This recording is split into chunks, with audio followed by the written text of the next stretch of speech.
24 or more of the Clovis sites around North America, which there had been over 50 of them that have been studied. And it was C. Vance Haynes who wrote an interesting paper saying that that he was the one who noted that below this black mat layer, which is only 2 to 3 inches thick in most sites, you found evidence of the Clovis culture. You found their tool kits and their spear points and so on. You found evidence of the extinct megafauna, but not above it.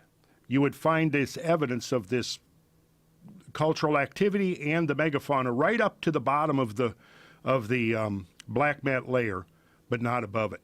So what finally happened was in 2007, Richard Firestone and Alan West and some of their colleagues, and it was just basically a small group at that point, took a look at this closer look, and that's when they began to discover these impact proxies, usually right at the base of the layer.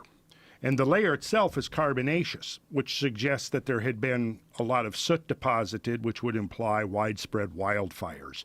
In fact, there was a study right off the coast of California here on the Santa Rosa Islands that pretty much concluded that there was just massive wildfires that pretty much just annihilated everything. And then this was preceded by the deposition of this black mat layer. And right at the bottom of this black mat layer is where you find the nanodiamonds, the magnetic grains, the microspherules, the carbonaceous spherules, fullerenes. You find these impact proxies, and they're not all the same at all the sites.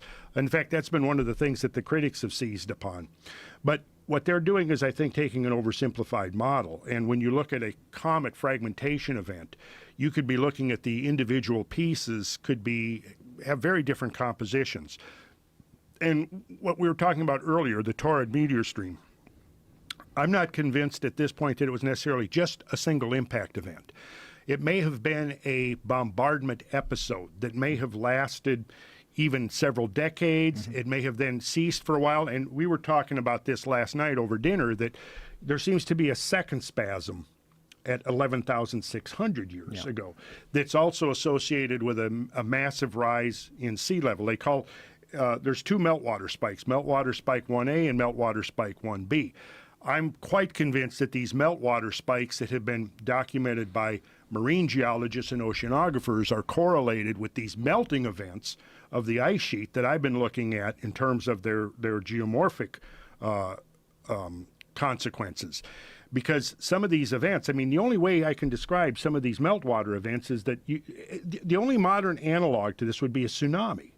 And we've seen some pretty devastating tsunamis within the last decade or two, both in Indonesia and in Japan. And I don't know if you've ever seen any of the videos of these tsunamis.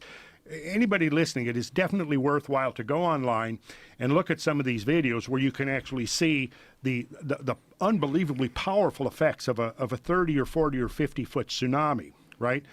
Now, some of the landscapes, and I have some images we can pull up here shortly, are places in Montana, Idaho, Washington, where you literally had a tsunami sweeping over the land that was over 1,000 feet deep. And that tsunami came off the ice cap. That's not an oceanic tsunami. That's right. It's a freshwater tsunami. It's meltwater coming off this catastrophic melting of the ice sheet. And I've traced the sources of some of these meltwater. I've made 2 trips now up into the plateau country of British Columbia looking for the source of this meltwater.